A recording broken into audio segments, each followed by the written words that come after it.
Hello everyone, मैं मिथुन सिंह स्वागत करता हूं आप सभी का। आशा करता हूं आप सभी बहुत अच्छे होंगे। बात करेंगे झारखंड पात्रता परीक्षा 2026 के बारे में, यानी कि जेटेट के बारे में कि जेटेट की परीक्षा कब हो सकती है, फॉर्म एडिट कब से होगा। कुछ जानकारियां तो बोर्ड ने दे दी है, जैक बोर्ड के द्वारा जो है कुछ जानकारी आपको दे दी गई है, लेकिन परीक्षा के मामले में जो है फिर से एक बार आपको अंधेरे में रखा गया है। और परीक्षा कब तक संभावित हो सकती है, मैंने बार बार कहा winter is coming, winter is coming. Winter से पहले ये एग्जाम नहीं हो पाएगा, आप स्वेटर में जो है एग्ज़ाम दोगे। अब जिस तरह से चीज़ें बैलगाड़ी के स्पीड से चल रही है, मुझे लग रहा है कि ये जो है ये मफलर के साथ आपको एग्ज़ाम देना होगा। कहने वाली बात है कि सर्दी इतनी बढ़ जाएगी कि आप एकदम हो सकता है कि आप जो है जनवरी में एग्ज़ाम दो ये, और ये 2027 में भी एग्ज़ाम अब पॉसिबल है।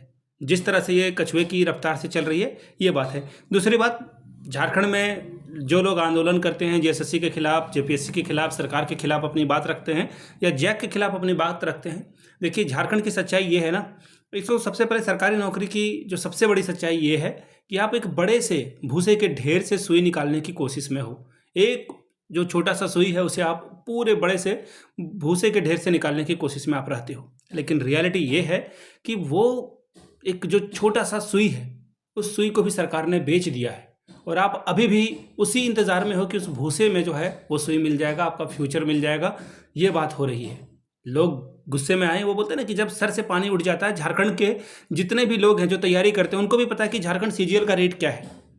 झारखंड में ये नौकरी, दरोगा की नौकरी कितने में लगेगी, ये नौकरी कितने में लगेगी। जब आम बोलचाल की भाषा में चाय की टपरी पे ये सब बातचीत होने लगे तो समझ लो भ्रष्टाचार बहुत आगे बढ़ चुका है। लोग मैदान में गए हैं, उनको ऑल द बेस्ट है। अब बात करेंगे झारखंड पात्रता परीक्षा के बारे में, किसका फॉर्म एडिट कब से होगा और किस मत से जो है ये एग्जाम आप एक्सपेक्ट कर सकते हो कि एग्जाम आपका होगा। देखिए, दो तीन बातें मैं आपको क्लियरली बता देता हूं। देखिए, जो पहली सूचना है वो पहले आप समझ लें। जो भी विद्यार्थी 2024 में फॉर्म भरे थे उनका ईमेल आईडी खो चुका है, उनकी ईमेल आईडी जो है खो गई है, और उनका जो है मोबाइल नंबर भी अब नहीं बचा।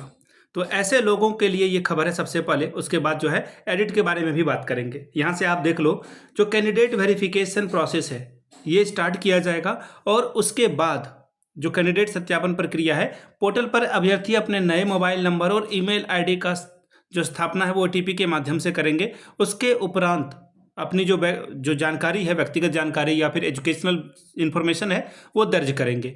उपलब्ध कराई गई जानकारी का मिलान जो है ये अपने पोर्टल में, जो आपने फॉर्म भरा था 2024 में, उससे ये करेंगे और फिर आपका जो है डेटा ये निकालेंगे। ठीक है जी, आगे देखिए और क्या बात कही गई है। अब आगे आप यहां से देखो, ये डेटा आपका जो है मिला लेंगे। आफ्टर दैट ऐसे कैंडिडेट जिनका डेटा जो है अगर 100% अगर मैच हो जाता है, जैसे आपके पिताजी का नाम, आपकी माताजी का नाम, आपने जो डेट परसेंटेज वगैरह दिया है वो 100% मैच हो जाता है, तो फिर आपका फॉर्म भरने को आपको जो है माना जाएगा। अब आगे देखिए, डेटा के मिलान और सत्यापन के दौरान वैध और सत्यापित अभ्यर्थी ही शिक्षक पात्रता परीक्षा 2026 के लिए आवेदन भर पाएंगे, और ये 20 अगस्त से लेकर के 31 अगस्त तक चलेगा। समझ लो आप, कहने का मतलब है कि ये 31 पूरा अगस्त ये जो है खा जाएंगे आपका, पूरा अगस्त। ये समझ रहे हो मेरी बात को, पूरा अगस्त ये खा जाएंगे। अब आगे देखो, यह एकमात्र और अंतिम अवसर आपको दिया जा रहा है। ठीक है, इसके बाद किसी भी तरह का अवसर पर ये विचार नहीं करेंगे। भाई यही कर लो, आप इतना ही काम आप कर लो तो बहुत बड़ी मेहरबानी होगी आपकी। अब आप कहोगे कि सर ये तो स्टूडेंट की गलती है ना, 2024 में आपका मोबाइल खो गया, ओटीपी खो गया, आई मीन ओटीपी नहीं उस मोबाइल में जा पा रहा है या ईमेल आईडी नहीं जा पा रहा है। मैं एक बात पूछता हूँ भाई, इसके लिए कौन जिम्मेदार है? 2024 में आपने फॉर्म भराकर एग्जाम क्यों नहीं लिया? इसके लिए स्टूडेंट तो नहीं जिम्मेदार है ना, इसके लिए तो जैक बोर्ड और सरकार जिम्मेदार है कि आप एग्जाम नहीं ले पाते हो, कंडक्ट ही नहीं करवा पाते हो। नाकामी आपकी है। आपने 2016 में आखिरी बार एग्जाम कंडक्ट करवाया, उसके बाद आप जो है 24 में फॉर्म भरने के लिए लेकर आते हो, और फिर 2026 के अगस्त तक तो आप ये डेटा ही खेल रहे हो। उसके बाद फिर फॉर्म एडिट का ऑप्शन दोगे, फिर आप डेटा जुटाओगे कि कितने बच्चों ने फॉर्म भरा, कैसे कैसे उनका एग्जाम सेंटर चूज किया जाए कि वो एग्जाम हो पाए एक ही दिन में, क्योंकि नॉर्मलाइजेशन वाला प्रोसेस हमें नहीं चाहिए। तो एक ही दिन में आप एग्जाम कंडक्ट कराओगे। 4.5 लाख, 4 लाख या 5 लाख जितने भी विद्यार्थियों ने फॉर्म भरा है, आप कैसे इनका एग्जाम कंडक्ट करवाओगे, ये देखने वाली बात है। अब बात आती है कि एग्जाम कब हो जाएगा या फिर एडिट का ऑप्शन कहाँ मिलेगा। देखिए, इसी नीचे में आपको जो है डेटा दिया गया है। नोट, झारखंड शिक्षक पात्रता परीक्षा 2026 के लिए भरे गए आवेदन पत्र में जिन अभ्यर्थियों ने अपने नाम, पिता का नाम, माता का नाम, जन्म तिथि, पता, विषय आदि संशोधन जो शुल्क नहीं लगेगा जिसमें किया जाना है, उनका पोर्टल 20/8 से आरंभ होगा। यानी कि इन्हीं के साथ जो है 20/8 को आप भी आरंभ होकर के आपका भी 31 तक ये चलेगा।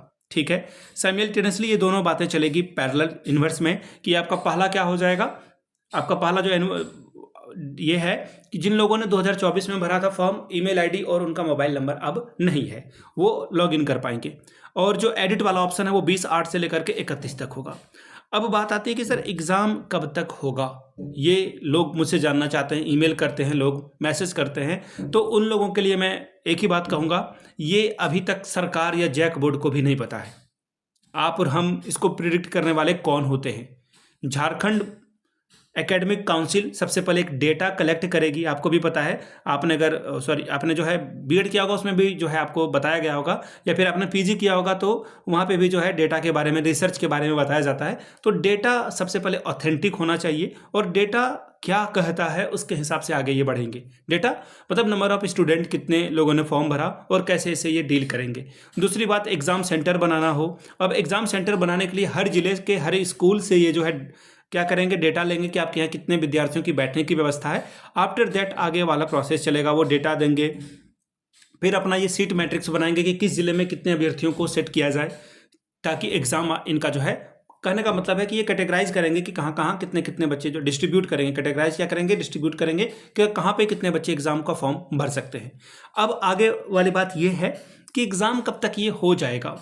देखिए, अब आप इतना समझ लो कि ये पूरा अगस्त आपका बर्बाद हो चुका है। ये पूरा अगस्त अब खत्म हो चुका है। इसके बाद ये जो है सारा प्रोसेस, ये डेटा वाला प्रोसेस वगैरह जो है, क्योंकि 31 अगस्त तक तो ये डेटा ही पा सकेंगे ना कि कितने विद्यार्थी एग्ज़ाम जो है देने वाले हैं। अब इसके बाद जो है सितंबर में ये अपना बैठक वाला प्रोसेस शुरू करेंगे। और फिर अब ये कितने वक्त का जो है टाइम लेते हैं, कितना वक्त ये लेते हैं, कम से कम 2 मंथ तो ये एटलीस्ट एग्ज़ाम की तैयारी में लगा देंगे। यानी कि आपका सितंबर और अक्टूबर कहीं नहीं जा रहा। तो ये एग्ज़ाम नवंबर, दिसंबर, जनवरी, फरवरी में कभी भी हो सकता है। ये बड़ी बात है। हालांकि अब मैं आपको एक बात और बता देता हूँ, जैक बोर्ड में चंदन जी गए थे, आपको पता होगा चंदन जी के द्वारा जो इन्फॉर्मेशन मुझे मिली है, उन्होंने कहा कि जैक बोर्ड वाले जो है बोल रहे हैं कि ये अक्टूबर में एग्ज़ाम कंडक्ट करा लेंगे। उनके द्वारा इनको ये बात कही गई है कि हम लोग तैयारी कर रहे हैं कि अक्टूबर में ये परीक्षा हो जाएगी। ये अनऑफिशियल बैकडोर से जो वो कहते हैं ना बोलचाल की भाषा में, वो इन्होंने बताया है इनको। अब आप मुझे बताओ कि ये अक्टूबर में एग्ज़ाम हो पाएगा या नहीं, आपकी क्या राय है? मैं अपने पर्सनल एक्सपीरियंस से और झारखंड को जितने दिनों से कवर कर रहा हूँ उसके हिसाब से ये अक्टूबर में एग्ज़ाम कभी नहीं ले पाएंगे, ये मैं इसकी गारंटी देता हूँ। और जिस तरह से ये चीज़ें डिले हो रही है, आगे इसमें और लंबा वक्त बीतेगा और एग्ज़ाम जो है इसके बारे में कह पाना मुश्किल है कि ये कब हो पाएगा। तो ये सारी खबर थी जो मैंने अपने पॉइंट ऑफ व्यू से आपके सामने शेयर की, साझा की। जब भी इसके बारे में और भी खबर आएगी जो कि आपके साथ में साझा करने के लायक समझूंगा, मैं वीडियो बहुत कम बना रहा हूँ क्योंकि अब रोज़ क्या बताऊँ मैं आपको, बेफजूल वाली चीज़ें क्या बताऊँ, इसलिए मैंने वीडियो को पॉज करके रखा था। फाइनली ये खबर आई है कि फॉर्म जो है भरना, आप एडिट कर सकते हो फॉर्म को, और जिनका जो है पहले डेटा खो गया था वो इस फॉर्म को भर पाएंगे। तो फाइनली ये वीडियो मैंने आपके लिए बना दी है। आगे कोई और भी खबर आएगी तो आपके लिए वीडियो मैं बनाता रहूँगा। वीडियो को आपने यहाँ तक देखा, प्यार दिया, इसके लिए आप सभी का बहुत बहुत शुक्रिया। Have a good day.